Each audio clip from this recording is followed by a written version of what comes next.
talking about. The Bible begins with the story of creation, the story of the origin of mankind and of human beings, period. And 3 chapters into that story, this creation that's been set up perfect and flawless by God to have this relationship with Him, because of the sovereignty of choice, these people rebel against God. It's broken by sin.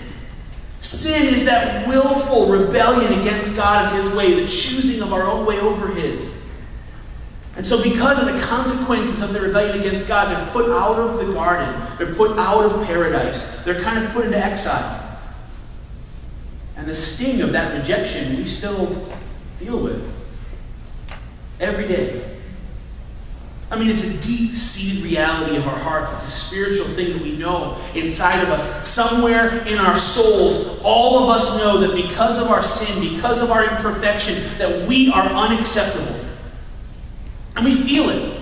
And we do all these silly things to try and be acceptable, to try and find acceptance. Just maybe what can be enough? If we just get this, or we just do that, or we just whatever, we'll finally get there. Rejection. We recognize this because of the way we hide and when we cover up our failures. So we charade and we pretend and we fake it because everyone else seems to be doing just that. I mean, why chance being real? I mean, if Jesus came for real people with real problems, in order to get real answers, it involves real risk. I mean, if I need real help, I mean, some of you are here this morning, you didn't come just because it was going to be cute and fun and nice. And, I mean, with the weather as it is, there's plenty of other cute, nice things you can do this morning, right? Maybe you came because you really need help. But there's this risk involved. They're like, well, geez, if I admit that, then I'm all of a sudden imperfect, and everybody else here seems to be wearing such a really good mask that I better just keep mine on my face. I think that our profound fear of rejection has caused our culture to recreate the biblical system of belief that we know as Christianity into something completely different. What I'm getting at is that it's very unpopular. It's a great cultural sin that they talk about Jesus as anything different than Mr. Rogers or Barney.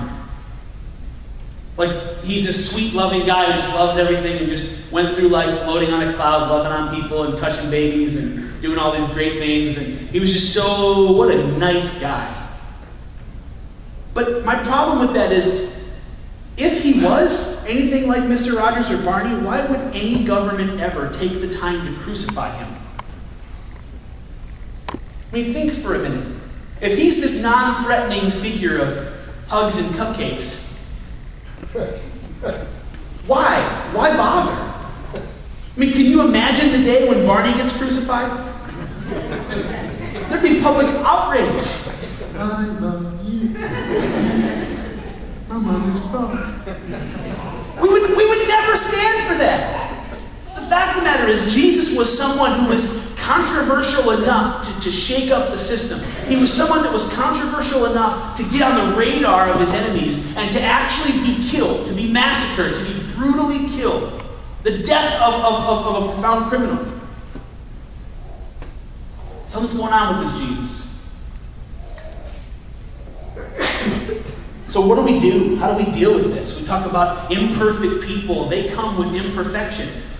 People come into church and that's sort of offensive. What if they come here with their imperfection?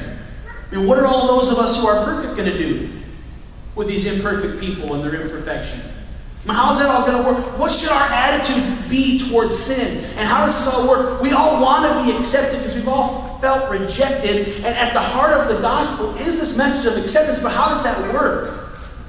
I want to read you a story this morning from the Gospel of John that touches on this issue exactly. I think that in this story, the reality of sin and rejection and condemnation and acceptance all get firmly placed on the table. This is in John chapter 8.